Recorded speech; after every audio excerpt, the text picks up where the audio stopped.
Normally سعودی عرب کی پہچان oil اور بے شمار دولت سے ہوتی ہے، لیکن اس چمک دمک کے پیچھے ایک بے چین کر دینے والی حقیقت چھپی ہے۔ یہ عرب ملک بے شک ہی بہت مالدار ہو، لیکن ساتھ ہی قدرت کی ایک اہم نعمت سے محروم بھی ہے، پانی۔ یہ ایسے ہی ہے جیسے آپ کے پاس سونے کا محل ہو مگر پینے کے لیے صرف 2 گھونٹ پانی۔ سعودی عرب دنیا کا سب سے بڑا ملک ہے جہاں پر ایک بھی نیچرل ریور نہیں ہے۔ یہاں کی 98% زمین جھلستی ہوئی ریت پر مشتمل ہے اور بارش نہ ہونے کے برابر۔ لیکن اب اسی ریگستان کے بیچوں بیچ جہاں میلوں تک صرف خاموش ٹیلے نظر آتے ہیں، سعودی عرب نے اپنی خود کی ریورز بنانا شروع کر دی ہیں۔ یہ عام ندیاں نہیں، یہاں پانی پہاڑوں سے نیچے بہنے کے بجائے الٹی سمت میں پہاڑوں پر چڑھایا جا رہا ہے۔ ہزاروں کلومیٹر لمبی فریش واٹر پائپ لائنز اور ایک ایسا آرٹیفیشل ریور نیٹ ورک جو قدرت کے قوانین کو چیلنج کرتا نظر آتا ہے۔ لیکن اصلی سوال یہ ہے، جب اس ملک میں پانی ہے ہی نہیں تو یہ پانی آ کہاں سے رہا ہے؟ اور سب سے حیرت انگیز بات، آخر یہ ناممکن کام ممکن کیسے ہوا؟ زیم ٹی وی کی ویڈیوز میں ایک بار پھر سے خوش آمدید۔ ناظرین، یہ تو آپ سبھی جانتے ہوں گے کہ سعودی عرب کا موسم انتہائی گرم اور خشک ہے۔ مثلاً یہاں کے کیپٹل ریاض میں سالانہ ایوریج صرف 116 mm بارش ہوتی ہے، جبکہ اس کی آبادی 1950 میں 30 لاکھ تھی اور آج 2.60 کروڑ سے زیادہ ہو چکی ہے۔ اور اس بڑھتی ضرورت نے پانی کے ریزروز پر ایک ناقابل برداشت دباؤ ڈال دیا ہے۔ پر سعودی کے پاس جب نیچرل ریورز ہی نہیں ہے تو فریش واٹر آتا کہاں سے ہے؟ اپنی ضروریات کو پورا کرنے کے لیے سعودی کنگڈم نے بہت لمبے عرصے تک زمین کے اندر موجود گہرائی میں ڈیپ ایکویفرز سے پانی نکالا۔ اس پانی کو فاسل واٹر بھی کہا جاتا ہے، جو لاکھوں سالوں میں زمین کے اندر جمع ہوتا ہے اور اس کو دوبارہ بھرنے میں بھی لاکھوں سال ہی لگیں گے۔ یہ ایک طرح سے نان رینیویبل پانی کا ذخیرہ ہے۔ پچھلی کئی دہائیوں تک سعودی عرب اپنی ضروریات کا تقریباً 70% پانی اسی فاسل واٹر کو نکال کر پورا کر رہا تھا، اور پھر اس بیجا استعمال کا انجام بھی بہت خوفناک نکلا۔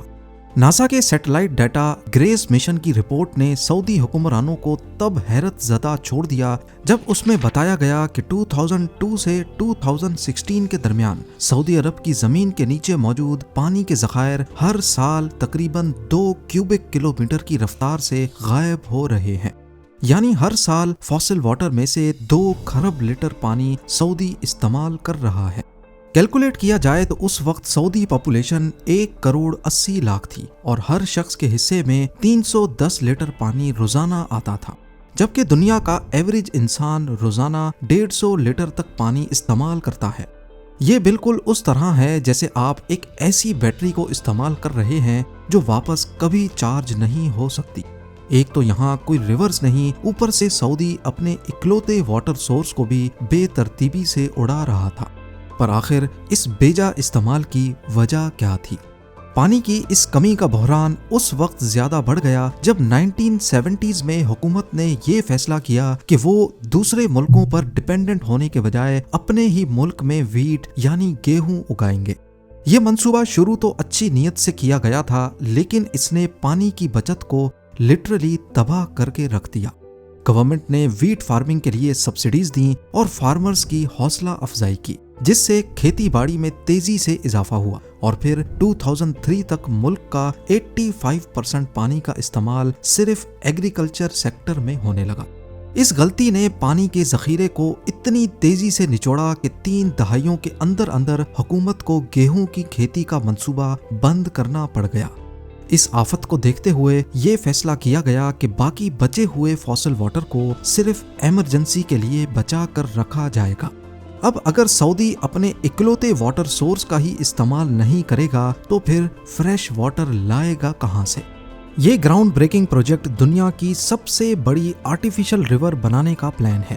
ایک ایسا کام جو صرف اپنے بڑے پیمانے ہی نہیں بلکہ سوچ میں بھی بالکل انقلابی ہے۔ تقریباً 12,000 کلومیٹر تک پھیلی ہوئی یہ انسان کی بنائی ہوئی ندی زمین کے نیچے تعمیر کی جا رہی ہے۔ اتنے بڑے اسکیل پر ایسا کام دنیا میں پہلی مرتبہ ہو رہا ہے۔ اس پروجیکٹ کے تحت روزانہ تقریباً 9.4 ملین کیوبک میٹر یا پھر 940 کروڑ لیٹر پانی تیار کیا جائے گا، جو ایڈوانسڈ ڈی سیلینیشن ٹیکنالوجی کے ذریعے حاصل ہوگا۔ اس ٹیکنالوجی کے ذریعے ریڈ سی اور پرشین گلف کے کھارے پانی کو میٹھا پینے کے قابل بنایا جائے گا۔ یہ آرٹیفیشل ریور زمین کے نیچے سفر کرے گی تاکہ اس قدر گرم ریگستان میں ایوپوریشن کا نقصان کم سے کم ہو۔ اس کی چوڑائی اور گہرائی اس طرح ڈیزائن کی گئی ہے کہ پانی مسلسل یا نان اسٹاپ فلو کے ساتھ ملک کے مختلف حصوں تک پہنچ سکے، یہاں تک کہ ان علاقوں تک بھی جو سب سے زیادہ پانی کی کمی کا شکار ہیں یا پہاڑوں کے اوپر بنے ہیں۔ یہ پروجیکٹ صرف پانی پہنچانے کا پلان نہیں، بلکہ اس پلان کے ذریعے سعودی اپنے سیلف ایگریکلچر کے خواب کو دوبارہ سے زندہ کرنا چاہتا ہے، یعنی اپنی فصلیں خود اگاؤ اور دوسروں پر ڈیپینڈنٹ نہ رہو۔ ایک ایسا خواب جو اس طرح کی زمین پر ناممکن سمجھا جاتا تھا۔ اس سسٹینیبل اور ان لمیٹڈ پانی کے ذریعے سعودی عرب اپنی بنجر زمین میں ہریالی اگانا چاہتا ہے تاکہ فوڈ امپورٹس پر ڈپینڈنسی کم ہو اور اکنامی کو آئل سے آگے ڈائیورسیفائی کیا جا سکے۔ اس آرٹیفیشل ریور کی چوڑائی 11 میٹر اور گہرائی 4 میٹر ہے، اور یہ پورا نیٹ ورک حیرت انگیز طور پر 12,000 کلومیٹر تک پھیل جائے گا۔ پانی کو دور دراز علاقوں تک لے کے جانے کے لیے 2.25 میٹر ڈایا میٹر والے اسپیشل اینٹی کوروژن پائپس استعمال کیے جا رہے ہیں۔ یہ پائپ نیٹ ورک اتنا بڑا ہے کہ اس کی لمبائی نائل ریور سے بھی 2 گنا زیادہ ہو سکتی ہے، جو اس پروجیکٹ کے بڑے اسکیل کو اچھی طرح واضح کرتا ہے۔ یہ انجینئرنگ کا کمال صرف پانی کا ایک نیا ذریعہ ہی نہیں بنا رہا، بلکہ ایک ایسا نظام جو پہلے کبھی دنیا میں تصور بھی نہیں کیا گیا، کیونکہ اگر صرف پائپس کو ہی سیدھا بچھا دیا جائے تو یہ ہماری دنیا کے گرد گول چکر کاٹ سکتے ہیں۔ پائپ نیٹ ورکس کے ذریعے پورے ملک میں پانی تو ٹرانسپورٹ ہو جائے گا، لیکن یہاں سب سے بڑا مسئلہ ہے سمندر کے کھارے پانی کو میٹھا بنانا۔ ریڈ سی اور پرشین گلف کے ساتھ یہاں 28 ڈی سیلینیشن پلانٹس بنائے گئے ہیں۔ ان کا کام صرف نمکیات کو پانی سے الگ کرنا نہیں، بلکہ یہی کام کم بجلی، انرجی اور کم پولیوشن کے ساتھ کرنا ہے۔ یہ کام اتنا آسان نہیں ہے، خاص کر جب ڈیمانڈ کافی زیادہ ہو اور پانی کا نیچرل ریسورس ایک بھی نہیں ہو۔ پہلی ٹیکنالوجی ہے ملٹی سٹیج ڈی سیلینیشن، بہت بڑے پلانٹس جو نمک کو پانی سے الگ کرتے ہیں۔ اس کا پروسیس سننے میں بہت سمپل لگتا ہے، پانی گرم کرو، بھاپ بناؤ اور پھر کنڈینس کر دو، لیکن اس کا اسکیل واقعی دماغ ہلا دینے والا ہے۔ تصور کیجئے فٹ بال گراؤنڈ جتنے لمبے کئی 100 اسٹیل ٹینکس جہاں سمندری پانی کو ابالا جاتا ہے، پھر اسے دوسرے چیمبر میں بھیجا جاتا ہے جہاں پریشر آہستہ آہستہ کم ہوتا ہے اور پانی کم ٹیمپریچر پر ہی ایوپوریٹ ہو جاتا ہے۔ اس بھاپ کو کنڈینس کر کے فریش واٹر کی فارم میں دوسرے چیمبر میں جمع کر لیا جاتا ہے۔ اس پروسیس کا سب سے بڑا فائدہ یہ ہے کہ یہ بہت بڑے اسکیل پر بھی کام کر سکتا ہے، اور جو بچی ہوئی اسٹیم ہوتی ہے اس سے ٹربائنز گھمائی جاتی ہیں تاکہ جتنی انرجی خرچ کر کے پانی گرم کیا گیا تھا اس کا کچھ حصہ دوبارہ انرجی جنریٹ کر کے واپس بچایا جا سکے۔ اس ڈسٹیلیشن کے علاوہ بھی ایک ٹیکنالوجی ہے جس پر سعودی میں بہت تیزی سے کام ہو رہا ہے، اور وہ ہے ریورس آسموسس۔ یہ ٹیکنالوجی انسانی سیلز کی بایولوجی سے انسپائرڈ ہے۔ ریورس آسموسس میں سمندری پانی کو الٹرا تھن پولیمر میمبرین سے گزارا جاتا ہے، جس کے سوراخ انتہائی پتلے ہوتے ہیں، قریب اتنے پتلے کہ 1 اسکوائر انچ کے 10 لاکھ حصے کیے جائیں ان میں سے صرف 1 حصہ۔ یہ سوراخ اتنا پتلا ہوتا ہے کہ اس میں سے نمک کیا ایک وائرس بھی نہیں گزر سکتا۔ یہ سسٹم 99% تک نمک اور منرلز فلٹر کر دیتا ہے اور پرفیکٹلی پیور پانی تیار ہو جاتا ہے۔ اس ٹیکنالوجی کا سب سے امپریسو حصہ ہے energy efficiency. Pressure recovery devices کی وجہ سے modern reverse osmosis plants 1000 litre پانی بنانے کے لیے صرف 2.8 کلو واٹ آورز بجلی استعمال کرتے ہیں، یعنی قریب اتنی ہی پاور جتنی ایک پانی کی گھریلو موٹر استعمال کرتی ہے۔ آج سعودی عرب کی پانی کی ڈیمانڈ کا 66% حصہ ڈی سیلینیشن سے پورا ہوتا ہے۔ اس کے ساتھ ساتھ ملک بھر میں 500 سے زیادہ ڈیمز بھی بنائے گئے ہیں جن کی ٹوٹل اسٹوریج کیپیسٹی تقریباً 2 ارب کیوبک میٹرز ہے۔ مثال کے طور پر King Fahd dam 325 million cubic metre سے زیادہ پانی رکھ سکتا ہے، جو اسے ملک کا سب سے بڑا ڈیم بناتا ہے۔ یہ ریزروائرز صرف کروڑوں لوگوں کو پینے کا پانی نہیں دیتے بلکہ ریگستان میں ایگریکلچر کو بھی سپورٹ کرتے ہیں اور زمین کے نیچے ایکویفرز کو بھی دوبارہ بھرنے کا کام کرتے ہیں۔ پر یہاں پر ایک اور سوال ضرور آپ کے ذہن میں آ رہا ہوگا کہ جب روزانہ اتنے زیادہ پانی میں سے نمک الگ ہوتا ہے تو آخر اس نمک کا کیا کیا جاتا ہے؟ یاد رہے کہ سمندر کے 1 لیٹر پانی میں قریب 35 گرامز نمک ہوتا ہے، تو اگر سعودی روزانہ 940 کروڑ لیٹر فریش پانی بناتا ہے تو اس کا مطلب ہے روزانہ 3,29,000 ٹن نمک پیچھے بچتا ہوگا۔ یہ کتنا وزن ہے اس کا اندازہ آپ اس بات سے لگا لیں کہ دنیا کا سب سے بھاری جانور ہے بلو ویل اور اس کا وزن صرف 200 ٹن ہوتا ہے۔ تو یہ نمک واپس سے سمندر میں چھوڑ دیا جاتا ہے۔ اتنا زیادہ نمک ایک ہی جگہ پر چھوڑنے کی وجہ سے آج ریڈ سی میں بہت سارے ڈیڈ کورل زونز موجود ہیں جہاں سی لائف ختم ہو کر رہ گئی ہے۔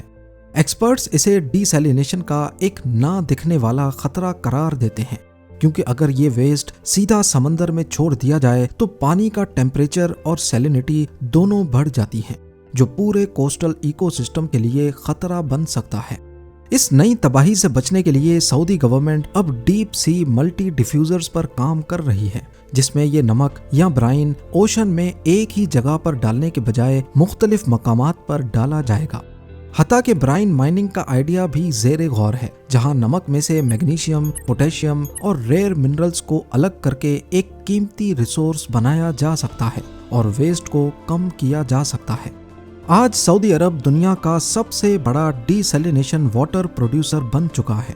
نہ صرف اتنا بلکہ گنیز بک نے پانی کے ڈیلیوری نیٹ ورک کو دنیا کا سب سے بڑا پائپ لائن نیٹ ورک تسلیم کیا ہے، اور یہ نیٹ ورک مسلسل بڑھتا ہی جا رہا ہے۔ سعودی پرنس محمد بن سلمان کا ٹارگٹ ہے کہ 2030 تک انہیں پورے ملک کی 100% ریکوائرمنٹ اسی طریقے سے پوری کرنی ہے۔ اس پروجیکٹ کا ایک اور حیران کرنے والا منظر پہاڑوں پر دیکھا جا سکتا ہے۔ 10,000 فیٹ اونچے پہاڑوں پر پائپ لائن بچھانا تو اپنے آپ میں مشکل کام ہے ہی، لیکن ان پائپس میں پانی کو اپ ہل چڑھانے کے لیے بہت بڑے واٹر پمپنگ اسٹیشنز موجود ہیں جو دن رات 24/7 پانی کو پمپ کرتے رہتے ہیں۔ یہ پمپنگ اسٹیشنز ہی اکیلے پورے سعودی کی 9% الیکٹریسٹی پی جاتے ہیں۔ یہ ٹھیک ویسے ہی ہے جیسے پہاڑوں سے ریورز کا پانی نیچے بہنے کے بجائے الٹی دشا میں چڑھنے لگے۔ سعودی کی یہ انڈر گراؤنڈ ریور صرف ایک بڑا پائپ لائن نیٹ ورک نہیں بلکہ یہ ایک اعلان ہے کہ پانی کی کمی کو ٹیکنالوجی کی مدد سے ختم کیا جا سکتا ہے۔ ابھی یہ پروجیکٹ بالکل نیا ہے اور دنیا اس میں مزید امپروومنٹس کی امید کر رہی ہے۔ آج کنڈیشن یہ ہے کہ وہ ملک جس کے پاس اپنی ایک بھی نیچرل ریور نہیں اور نہ ہی کوئی نیچرل واٹر ریسورس ہے، وہ 2027 میں ورلڈ واٹر فورم کی میزبانی کرے گا۔ یہ سب دنیا کو بتاتا ہے کہ ان ہاسپٹیبل ماحول کو بھی ہمت اور ٹیکنالوجی سے بہترین اور فیوچر پروف بنایا جا سکتا ہے، اور سعودی عرب کا یہ میسج کئی ملکوں اور پورے ریجنز کے لیے ایک نیا راستہ ہے۔ امید ہے زیم ٹی وی کی یہ ویڈیو بھی آپ لوگ بھرپور لائک اور شیئر کریں گے۔ آپ لوگوں کے پیار بھرے کامنٹس کا بے حد شکریہ۔ ملتے ہیں اگلی شاندار ویڈیو میں۔